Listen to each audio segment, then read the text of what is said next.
Hi and welcome to the Geek Legion of Doom. This is going to be a Blu-ray update, and I'm going to go through some of my collector's versions that I've picked up over the last month or so. Not massive piles, but we'll go through them. This is going to be my non-Marvel movies, so I collect Marvel movies mainly, and I'll have a separate video for that at the end of the quarter. So the first one we'll have a look at is Jennifer's Body. Now, why is this of particular interest? Well, it's the interesting cover here. I picked up this pre-owned, and it's basically got a kind of 3D slipcase. So obviously, you've got the standard sort of Blu-ray over here, but I don't know how well you'll be able to see this, but essentially she has a 3D bust. So if you want to fill Megan Fox's boobs, you can, and it's essentially like heavily embossed, I suppose, more than anything else. But it's quite an interesting package. The whole sort of figurine basically is kind of quite heavily embossed. Doesn't show up all that well on camera, I have to say, but it does take up quite a lot. The only problem being is that if you want to sort of file this spine on, it kind of sticks out a little bit, so it makes it a bit of a pain to file that one. But that is Jennifer's Body, interesting extended version with booby sleeve. The next Blu-ray I want to talk about is a Blu-ray release that came out from Germany, and I got this from Amazon Germany, of the original Fright Night movie. Now, this movie was available on Blu-ray in the States, and I think it had a very limited run, I think around 2000, something along the lines of that, and it goes for silly money on eBay. Now, I don't actually have a multi-region Blu-ray player, so I didn't really want to pay for some of that sort of money for something I wouldn't be able to even watch. So I thought we'd probably get a European version out at some point, and I was right. So obviously the value is decreased somewhat, obviously, of Fright Night, but still, this is one of my favourite films, and it is only available in Region B in Germany, but it's a fantastic 80s vampire movie. I suggest checking it out if you have not seen it, and yeah, it's a fantastic movie. So now we're going to move on to the Steelbooks. The first one I'm going to have a look at is The Raid 2. Basically, I actually won this in a competition. The guy's name, I think, is JB Blu-ray 2020. And I did a subscriber contest for him. And I very luckily won it.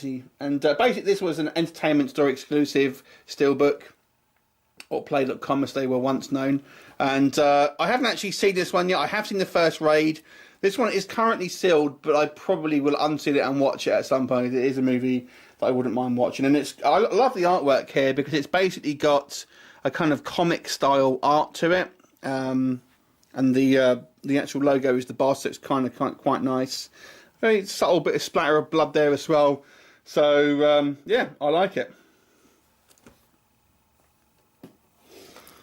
Next Steelbook I got, and I actually picked this up just for a few pounds at CEX. And this was the Ted Steelbook.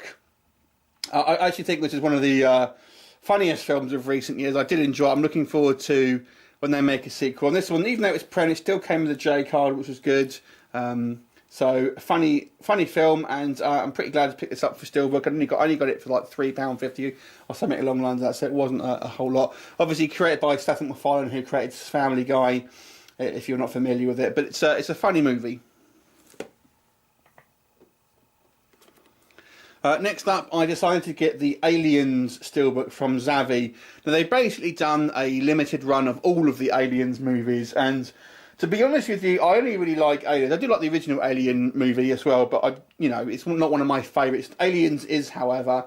So I kind of would like to get some of my favourite movies on Steelbook. I'm not a person who picks up any old Steelbook. I only really like getting films if they're on a particularly good offer, or they're cheap, or they've got fantastic artwork, something like that. So there has to be. I won't collect any old Steelbook, but Aliens is one of my favourite films, and I wanted to get this Steelbook because it wasn't stupidly expensive, but it's a classic film, and I enjoy watching this time and time again.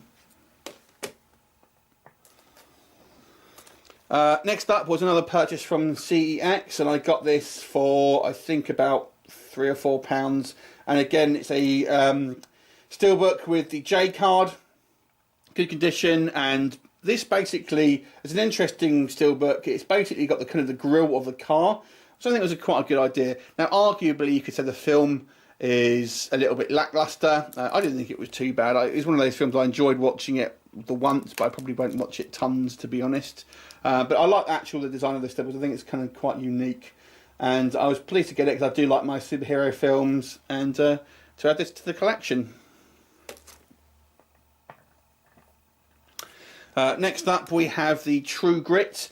Now, this is obviously the 2011 remake, and this was again a cheap purchase from CX. I think it was about £4, something along the lines of that.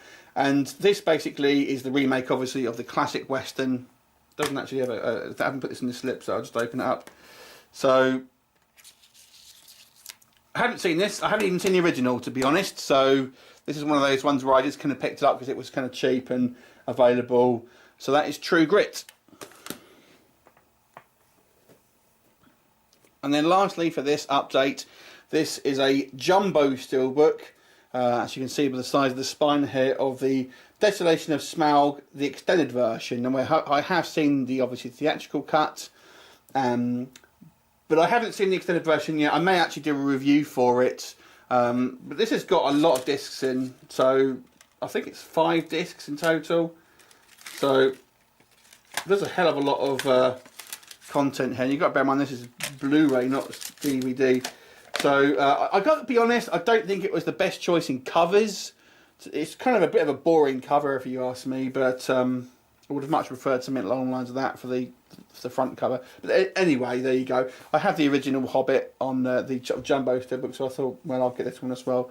And I'll probably watch this and actually give it a review of the extended version, because I never actually reviewed the original theatrical cut.